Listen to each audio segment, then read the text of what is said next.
How's it going, everybody? It's your world champion here, and we are back live with a new arc review series. I know, it's been a while since we've kind of sat here and just kind of talked and just reflected on any anime that we used to watch and we're revisiting. And what a time to actually start planning all this and actually sit down and record and doing all this. Because just recently we got news that Akira Toriyama passed away, which very sad because he brought us this story. He brought us Dragon Ball, and I've been sitting on starting this series for a while now, mainly because it's like, what do you even say about Dragon Ball that hasn't already been said yet? And that's kind of why I was struggling with like starting this series, because it's just like, okay, how do I approach Dragon Ball? Like, do I try to go on a history with everything? Do I just talk about like each saga by saga and all that? Like, which we will do, we will end up. But honestly, I'm just gonna talk about my experience. We're just gonna chill here and just kind of talk about Dragon Ball and what it means to us and how each saga, like what we felt about each saga, how each one like made us feel or like think or do or whatever. And it's kind of rough in the beginning, like I'm not gonna lie, like not like rough, but it's just like, it's a different feel with this first arc. So we have the Pilaf Saga, which again, introductory arc. That's basically what you're going to be seeing from this arc. It's very episodic in nature just because we're learning the world, we're learning about the characters, we're seeing what everything's about. And honestly, I don't have much to say about it. I mean, I could go on a spiel about how, Toriyama took inspiration from Journey to the West for all this, and how he thought, oh, the Dragon Ball is only going to last this arc. Imagine for a second, there's a world, there's a universe that exists where Dragon Ball was only this arc and he didn't continue onwards. Like, that's crazy to think about when you just kind of sit down and think about it and you have that information in your head. And it's even more crazy to think about when everything that happened after this is all because a 16-year-old girl wanted a boyfriend.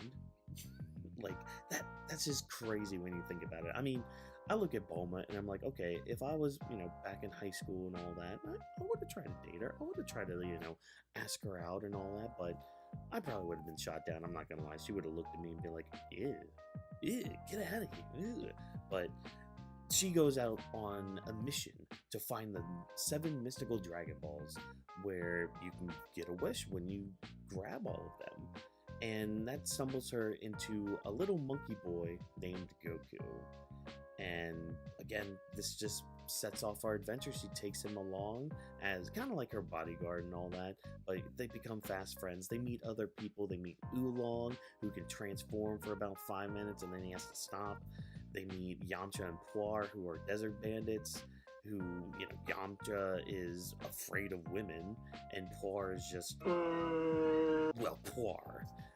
There's ties with Oolong there, where Oolong, like, bullied them, but that's neither here nor there. We don't really explore that too much. There's also the Turtle Hermit, Master Roshi, who we meet. That's all I'm going to say about his introduction. I don't want to talk about the other controversial stuff he does. Again, I could talk about the whole Journey to the West inspiration, but with Toriyama, he just kind of takes inspiration. Like, he doesn't even, to me, it doesn't even feel like he thinks about the inspiration. He just kind of writes the inspiration. He's just like, okay, I'm gonna create this guy named Jackie Chun. Why? Well, I know Jackie Chan. I know of Jackie Chan. I want to have Jackie Chan in my manga.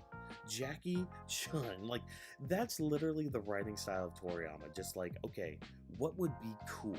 And you may think to yourself, okay, that's just like a weird way of writing a story. Like, wouldn't you want everything planned out to, like, go to point A, B, maybe D over here before we get to C? Like, you would think a writer would do that. And we've heard of writers doing that. Hell, if you look at Oda's desk, like, it is filled with notes of stuff. But with Toriyama, it always just felt like it came to him. Like, okay, I'm gonna create this character who is just a giant turtle, and he's like 13 years old. He uses a sword, and he thinks he's a ninja. Like, that's the Teenage Mutant Ninja Turtles right there. But like, Toriyama would spin it in a way to be like, okay, this is a turtle ninja in my manga, and it just exists, and it just is. Like, he just takes inspiration just from what he knows and what he's been exposed to, and just what's been in his system forever. And it's crazy when you think about that, because he was a writer who could pull this off, and he does pull this off, and we see that just in this first saga. You know, we got Pilaf, who's just like this little mini gremlin guy who just wants to take over the world, and he's gonna get the Dragon Balls in order to do that. We have Monster Carrot, who ends up on the moon making marshmallows. Like, that's straight from a Japanese, I think it's like a folk tale from Japan, where a rabbit is like on the moon making marshmallows. I believe it's marshmallows. Somebody in the comments will let me know if I'm right on that. But like, that's just the beauty of Toriyama, and especially in this first arc, where like, again, it's episodic by nature, but like, that's the point. We're on an adventure. We're trying to get these 7 mystical balls to grant our wish, and the wish being for a girlfriend or boyfriend. Excuse me, Bulma doesn't swing that way. She wants a boyfriend. The wish we end up getting is a wish for the world's softest pair of underwear. So thank you, Oolong, for saving the world from all this. But one thing that like always sticks out to me in this first arc, it's this little bit here we have with the Ox King. We get to a Dragon Ball, and it's in a fire mountain. It's literally called Fire Mountain in the dub, and it's run by the Ox King, and he's like this very big guy, very strong guy too. He'll kill you if you get close to his mountain trying to get his treasure. And the gang are gonna help him, because turns out this flame came out of nowhere.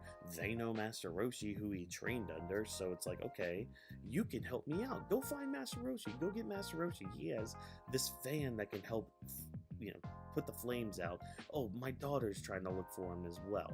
So Goku ends up, you know, going to find Master Roshi with Chi-Chi. But we get the first Kamehameha wave, the first one of the entire series, and the build-up for this, especially in the anime, is really good. It is really good, because like, we have Yamcha, who's like, he's tailing everybody, so he's, you know, behind some rubble, behind this wall, and he's explaining to Puar what the Kamehameha wave is, and like, the way he's describing gathering up your latent energy, how like Master Roshi was the only person to ever do this, like create this kind of technique.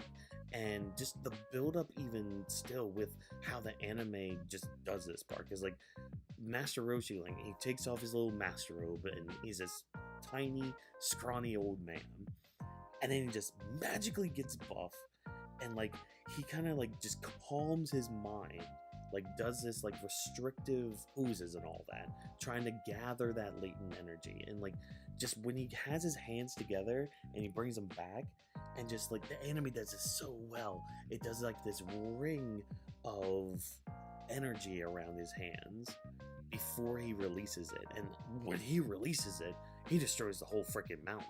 Like, that's just crazy. And yeah, before he leaves, he tells Goku, hey, come train with me when you're done with your journey, and I'll make you stronger and all that stuff. So that part just always sticks out to me. Like, I love the first Kamehameha wave. It's a thing of beauty, I think. And again, that's just me though. But the other thing I do always think about with this first arc is the Pilaf section, because the anime, like, we get introduced to Pilaf a little earlier on in the anime, whereas the manga, it's not until like a few chapters after that. In fact, it's right after this part, you know, well, not directly after it, because we have Monster Carrot, but I digress.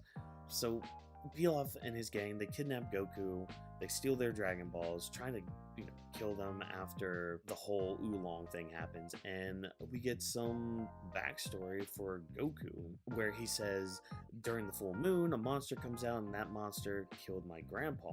But that monster turns out to be Goku, who turns into this giant ape, destroys Pilaf's castle, and that helps the gang escape. Yeah, they cut off his tail so he can turn back into a human, and the gang go their separate ways because, you know, the Dragon Balls are scattered now. Bulma and Yamcha have gotten their wishes through each other, and everybody just goes their separate ways again. Goku goes to Master Roshi to train, and everybody else goes into the city. So that's basically the first arc. I know I didn't go into detail, I know I didn't talk about episode to episode, but hey, this first arc was really just, again, to kind of show us the world, show us this adventure that we're about to go on, because the rest of the series, it amps up to 11 now, because now we're starting to get into the concepts of martial arts, the stuff that like Dragon Ball and Dragon Ball Z are really known for. So we start our training with Master Roshi, but along with that, we get introduced to two other characters. First of all, we have Krillin, who is an early rival for Goku. I really like Krillin's introduction, because you see him, like, especially in the anime, you see him like in the background, like trying to get to Master Roshi, like running through the desert and being on a rowboat, going to his house in the middle of the ocean. And in the meantime, Goku is trying to find a girlfriend for Master Roshi to have. And good thing Krillin shows up to help him, because they end up finding Launch, or Lunch, depending on your translation that you prefer. But Launch has a fun little gimmick where every time she sneezes, she turns from a very sweet blue-haired girl to a fiery blonde ready to unalive you. The sneeze, you know, switches her back and forth. The gimmick's fun, and I'm kind of glad we don't overdo it. I'm glad that Toriyama doesn't, but with the gag, it does slow down a bit, and you actually kind of learn to love the blonde-haired Launch a lot more than the blue-haired one, but we'll get to that a little bit later down the road. So yeah, now that we have a new gang to follow, it's time for the Turtle Hermit training to begin. After the test of the speed, after the test of finding the rock, we finally start our training. And this is some Mr. Miyagi stuff, and I'm so happy for it. I'm wondering, I have to look at timelines again, because I wonder if which one came first. Did Karate Kid come first or Dragon Ball? Because just the whole concept, the whole idea of using basic work or just doing like basic chores around the house, that being training, that's just so good. That's such a good idea and concept to use. Because like Master Roshi, he only has them delivering milk every day, plowing fields, does a little bit of schoolwork and all that, but like we have construction work, we're swimming with sharks, dodging bees, doing all this while having like these 20-kilogram shells on them. I just love how simple this training is, and the simplicity of the Turtle Hermit way of training is just boiled down by what Master Roshi says when they all just lay down for a nap. Work well, study well, play well, eat well, sleep well. That's the Turtle Hermit way. Like, as long as you do all those things and keep a balanced day, then you can excel in just about anything. And just a month before this World Martial Arts Tournament, Master Roshi, you know, he throws 40-kilogram shells onto Goku and Krillin just to kind of keep getting them prepared for this event, because this is going to be a big event. We got a World Martial Arts Tournament to test their skills and see where they stand in the martial arts world against other people, and that's our goal. That's where we're going to go, and that's where we're going right now, because we got that 21st World Martial Arts Tournament right now. We had a preliminary round. We got Yamcha here as well to kind of fill in some numbers and all that, and this preliminary round was pretty easy for the kids. Goku even tells Krillin at one point, hey, we should probably hold back a bit, because I just poked this guy and he fell out of the ring fairly easily. Now Krillin, he does get one good lick in on these former bullies of his from where he used to train and all that, but they do take it relatively easy. Yamcha, you know, he makes his way into the main tournament part of it, and yeah, we have our first round matches all set. We got a mix of our main characters and some kind of relatively fun side characters. So let's talk about each quarterfinal fight. The first one is Krillin versus Bacterian. I feel so Krillin always gets those weird fights. He always gets those ones where it's like, okay, I have to fight the weirdo. Like, what is your little fun gimmick? Oh, I'm a smelly man. Okay. Next tournament, what are you? I'm a mime. Okay. And then the final tournament was Piccolo, but whatever. But Krillin has to fight this guy, and Krillin can beat him fairly easily, but again, the stench, he can't get close to Bacterian at all. And Bacterian, he uses germ warfare throughout this whole fight to the point where, like, and I'm pretty sure this was cut on the TV part, but on the DVD box sets I have, Bacterian takes his hand, shoves it down the front of his pants, and just goes, just like stinkifies his whole hand. Stinkifies, I don't even think is a word, but we're gonna use it for Bacterian. And all Bacterian does, he doesn't like do anything else. He just like puts his finger and brings it close to Krillin, and it's enough to like almost knock him out. And like he farts on him. Like, again, it's germ warfare. Krillin's able to get through it. Why and how? Well, Goku reminds Krillin, hey, Krillin, you'll be fine. Remember? You don't have a nose. It's fun gags like that just like keep you in with Dragon Ball. Like, we got that all throughout Pilaf Saga, just like with fun gags of like Goku patting people to make sure that they're a man or a girl. Goku like trying to dress as a woman and then having to pee standing up as a guy because he can't hold it any longer. A lot of stuff has to deal with Goku just being naive and all that. But this is just funny because like Krillin, he's just like, wait, oh yeah, I don't have a nose. Let me just kick him real quick and then give him a taste of his own medicine for myself, and that's enough to knock out Bacterian. So Krillin makes it on to the semifinals. Our next match here pits Yamcha against Jackie Chun. Now, Jackie Chun, he kind of sounds familiar, doesn't he? Same familiar like beard, kind of the same antics as Master Roshi. Wait a minute.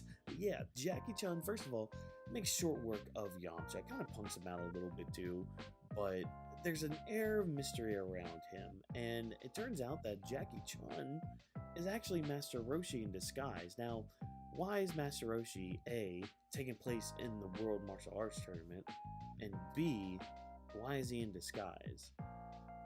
Well, it's easy, really. He is there to test Krillin and Goku. But not only that, there's a good line he gives to Nam later on, where he just says, I'm here to make sure that they don't win. And Nam looking at him is just like, well, that doesn't sound like a good teacher. Why are you trying to do that? But it's actually like the best thing that a teacher can do. He tells Nam that he's doing this because he wants to show them that there are people out there that are stronger than them, and that there's always going to be a wall that they have to overcome. And especially with something with like martial arts that can really benefit their lives, just even outside of the punching and kicking aspect of it all, he wants them to continue that and to continue growing as people. And the only way to do that is to kind of beat them up here at the World Martial Arts Tournament so they don't get a big old head and think that they're going to be top shit anywhere. So that's why Roshi's there, and that's why he's in disguise too, so that way they can actually go all out and not hold back against him. And he's able to do that later on against Krillin, since he was able to beat Yamcha. But we'll get to the semis here in a second. We have Nam versus Ranfan next, and I always get to this fight and I'm like, okay, I get why Nam and how Nam got to these, like, the quarterfinals and all that. But Ranfan always mystifies me because, like, I get it because of like the sexy appeal fist that she does, the sexy fist, as I like to call it. She has that ability where it's just like, oh, look at my body, and then kick you out of the ring. Like, she does that, but it's just like, how did that get you to the quarterfinals? I know, I struggled with even saying how with that part, because it's like, I always just think about it, it's just like, okay, I get it, because I would be distracted too, but it's like, after a point, guys won't get distracted by that as much. So it's like, how did you make it? Because like, you're not that strong. Like, Nam was able to knock you out fairly easily, and he's a good guy and all that, but whatever. That the fight happened. It was mainly to just kind of show Nam as a character who is here for a good reason. He is trying to get some money for his village because they're suffering in a drought, and he needs to bring water to them. And he learns through Master Roshi that, hey, water's free around here. Here's a tanker for you. Take that back with you. So that's Nam versus Ranfan. Not much there. Goku versus Giran, though, had just a little bit more with it, because not only did we get, like, well, first of all, Goku kind of cheated with this because he got the flying Nimbus to help him when he was tied up by that merry-go-round gum. And I also kind of think about this too.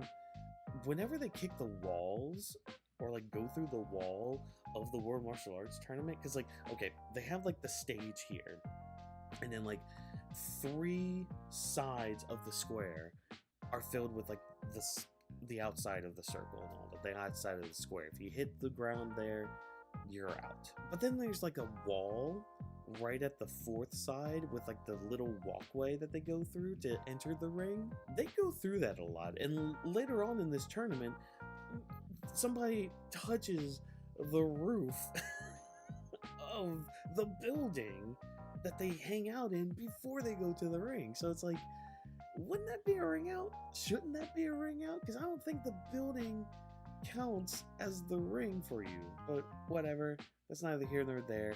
Goku versus Giran happens. Goku uses the flying Nimbus to like save him from being eliminated because of the merry-go-round gum. He's not allowed to use it anymore through the tournament. I'm surprised that the judge let this slide, and even Giran he's just like, what? That's not fair. And I kind of agree with you, Giran. That was not fair. You probably should have won that match because of that. And, I mean, Goku's not allowed to use the cloud anymore, which is a thing, but he grows his tail back and gets stronger from that. Giran just submits. He just quits as soon as Goku, like, gets his tail and punches the wall, or kicks the wall. Excuse me, I forgot what a punch and kick is. But, like, he destroys the wall, and Giran's just like, okay, yeah, no, I'm done. Like, why'd you give up, dude? You're a giant dinosaur. At least try. At least try to fight him. I get being shocked that your merry-go-round gum broke, dude, but come on. You could try a little bit more. But, I mean, I guess that kind of ties into his own, like, sense of power and how he views himself and all that. But that's basically the quarterfinals. We got the semifinals next. I'm gonna go ahead and say that Krillin versus Jackie Chun should have been just a little bit longer, but I'm glad it was as long as it was as well. Like, it's this weird, like, gray area. It was just like, man, I wish this could have gone on just a little bit longer. But I am happy with what we got, because, like, at a point too, like, they're moving so fast in their fight that the audience had no idea what happened. And even, like, the commentator, which, bless the commentator, bless this ring announcer, because he goes through it during Dragon Ball. During these 3 tournaments we get in the original Dragon Ball, this man goes through it. But he actually, like, stops the fight. He's just like, hey guys, that was very quick movement. Can you tell the audience what happened? And they literally go blow for blow with what happened. There was things with, like, germ warfare coming back with, like, spitting and snot and all that. There was rock, paper, scissors. There was punching. There was kicking, obviously. But it's like, it's just so funny because, like, they even ask the ring announcer to, like, help them out. So, like, he's, like, carrying Jackie Chun. He's, like, flipping Krillin and all that. And, like, all this stuff happens in, like, the blink of an eye. And the ring announcer hears this, is like, huh, Holy crap, that was amazing. Like he's so happy to have like some legit action going on. But again, this is not Krillin's day to win. Jackie Chun beats him, knocks him out in a very good hard fought fight from Krillin. I will give Krillin his props there. He did well, but we got to keep the story going. And next would be Nam versus Goku, which that was also a fight. Nam shows his big technique, which is basically jumping up in the air and coming down like a lightning bolt right on somebody's throat. Which, I mean, Goku finds the counter for that fairly easily. It's just like, hey, let me step over this way and then kick you out of the ring. Easy fight for Goku. There was a scare moment, I guess. I mean, within the story, a scare moment, because Nam does get his attack on. He does get that off, but Goku revives from it, and he's just like, oh, I dare you to try that again. Oh, you did try that again. Well, let me jump in the air, kind of tease you a little bit. Let me come back down, jump to the side, and then kick you out of the ring. Again, beat Nam fairly easily.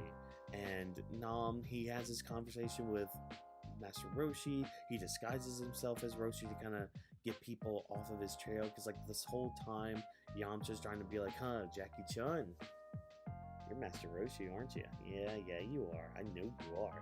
Don't lie to me, buddy. Yeah, I know you are Master Roshi. Tell me you're Master Roshi. Which he doesn't, and Yamcha just has to deal with that. But now we have our final match. We have Goku versus Jackie Chun, which, if you have not gone back to watch this fight, highly recommend, because they pull out all the stops here, like to the point where they exhaust themselves by the end of it. But like, we're seeing different techniques. We're seeing like the drunken fist happening. We're seeing like crazy monkey technique. We're seeing rock paper scissors and like fake rock paper scissors. We have Goku like copying Jackie Chun's moves, but like improving on them. So like things like the after image technique, which Goku watched Jackie Chun use against Krillin, Goku ends up using against Jackie Chun. And he ends up doing like a triple one on him after seeing him do a double. Like, he's just copying and like just having fun with all this, and it's kind of pissing Roshi off a little bit, and to the point where he uses a technique that he used on Grandpa Gohan, where he just like takes lightning out of his hands and just like stops Goku in his tracks and all that. And unfortunately, they've been going on for so long that it reached like the point of the day or the point of the evening where the moon starts, showing in the day sky. But it's not just any moon. It's a full moon. We get another full moon moment with Goku, which now he can transform into this giant ape, which he does. And I'm not gonna lie, when he first does, okay, so the crowd starts, getting scared and all that. And this is the moment too I mentioned earlier where like it's weird how the rules work, because Goku did technically land outside of the ring. He lands like on the building, but like it's not counted out. He's not counted out for that. Okay, cool, whatever. But like, I think my favorite part of all this is like, while Yamcha and everybody are just like, oh, we need to do this, we need to do the same exact thing we did last time. The whole time, like, Yamcha's talking, you just look at Krillin and he has like these wide eyes, like, what the fuck? What is Goku? What is this? What am I looking at? Like, he's just silent the whole time with eyes just wide open and bugged. But it's just so funny, but also kind of tragic, because Roshi, the only thing he can think to do is to blast a giant Kamehameha wave towards the ape. And we all think, oh no, Master Roshi killed Goku. No, he just blew up the moon. He just blew up the moon casually. So Roshi is now moon level in Dragon Ball. Keep that in mind with everything with power levels. We're gonna be like referencing power levels here and there. So yeah, Master Roshi right now has the highest feat of blowing up a moon. He is moon level at this point. But Goku did survive. He's still alive, still has his tail and all that. He's a little naked, but luckily Krillin's there with some change of clothes for him. But then we get to probably the best part of this whole fight. Yeah, I talked about like the different techniques from earlier and like the giant ape form and all that. But this is really the point that I love in this fight, because both Goku and Jackie Chun are out of energy. They are like depleted, and even Jackie Chun says that. He's just like, look, we've both had it and we need to figure something out because one of us needs to win. It's been like 4+ hours now and they're still going at it, but like now they're going at it just hand to hand, fisticuffs, just straight on martial arts. It is beautiful what we get to see, even like from the manga to the anime. It's just so well done, and it gets to the point where they get to one final blow. It's a kick in the air. Goku and Jackie Chun just go all the way in, and then they like intersect and kind of hit each other at the same time, and they're both down. They both are counted out technically, but there needs to be a winner for the World Martial Arts Tournament. They cannot be the end of the tournament without a winner. So the first person to get up and declare themselves the winner is the winner. And like we see them both struggling, like they have been exhausting each other for 4 hours, like I said. And Goku gets up first and he stands there, eyes closed, and he's just like, I'm the champ. He just keels over, falls down from exhaustion. He can't even finish his sentence. Goku almost won the tournament. He was that close, but he just couldn't get that job done. And Jackie Chun just quickly gets up after that. He's just like, I'm the winner. Master Roshi / Jackie Chun wins. He is the winner, the champion of the 21st World Martial Arts Tournament. Won a bunch of money that ended up going into all the food for Goku later on that night as celebration. And yeah, everyone ends up going their separate ways after that again. Goku takes the Dragon Radar from Bulma saying, hey, I want to go look for the Dragon Balls again. Mainly the Dragon Ball that my grandpa left, the 4-star ball. So he takes the Dragon Radar, heads on out on his adventure. Everybody else goes and does their own thing. Yamcha goes to train with Master Roshi now, which is cool. Everybody just goes their separate ways, and that is the end of this first like big saga thing. Like I wanted to cover Pilaf and the 21st Martial Arts Tournament just because they both are kind of short and there's not too much to dissect from them, except for like maybe the Jackie Chun versus Goku fight. But I'd still recommend you go look up that fight, go watch it, check it out. It is some beautiful work, both manga and anime. But yeah, I'm just gonna end it off there because the next arc we have is pretty big. It's the Red Ribbon Army arc, and there's like a lot of big sections in that I kind of do want to talk about more, and there will be a lot more to kind of talk about with the arcs coming forward because there'll be a lot more character work. We won't be having a lot of introductory stuff. It'll mainly be the stuff that you know and love from Dragon Ball. But again, I'm going to stop it there. Let me know down in the comments below what you thought of the Pilaf Saga and the 21st World Martial Arts Tournament, because especially the 21st World Martial Arts Tournament, there's a certain level of nostalgia I have with it where like it's just comfortable. Like it's comfortable to watch these episodes. I don't have to think too hard with anything. I can enjoy it for just what it is. But we'll get to the thinking stuff here in a little bit. But again, let me know down in the comments what you thought of this arc. Be sure to like the video if I entertained you in any way, shape, or form. And don't forget to subscribe to the channel so you don't miss the next arc review part, as well as hitting the bell icon so you get notified of every time I upload a video. And as always, people, I've been your world champion. I'll catch you guys in the next one. See ya. I don't need